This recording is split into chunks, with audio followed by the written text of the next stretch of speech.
pesët do të vinë. Por mua shkoj edhe 5 pedagogë në një vio në Karakollu.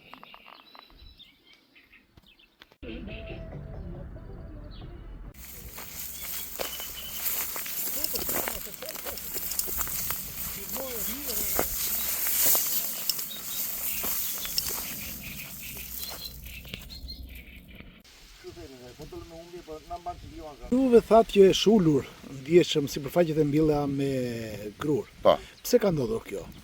Është stimulimi që me qeveria.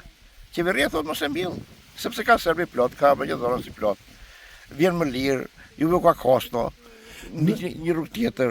Nëse subvencionet e qeverisë do të jepeshin brenda rregullave të caktuara, a do të kishte shtim të sipërfaqeve? Jo, nuk është vetëm kjo. Po. Kjo është më kryesorja, por më kryesorja është shitja. Ku ta çosh? Ja e prodhove, ku ta çosh? S'ta merr njëri.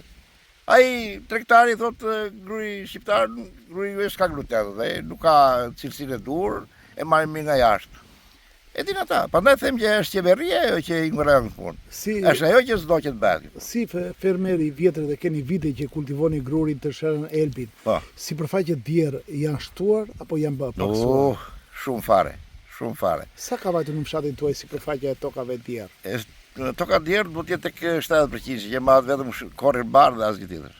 E korrir bardh. Pra nuk punon me që të mbyllen kultura. Jo, është e vështirë, shumë e vështirë. Ka ngelur vetëm tokat që janë anës fshatit, ato toka më të mira e kam dhënë. Fshati këtu sa sipërfaqe toke të punueshme ka, sa hektar? Në kohën që u prish sistemi kishte 400 hektar. Po, si fshat. Nga 400 hektar toke tani punohen 60-70, themi Vilanit 80 hektar. Pra dhe rreth 300-320 hektar djerë. Djerë. I shikosh është të vjekeq.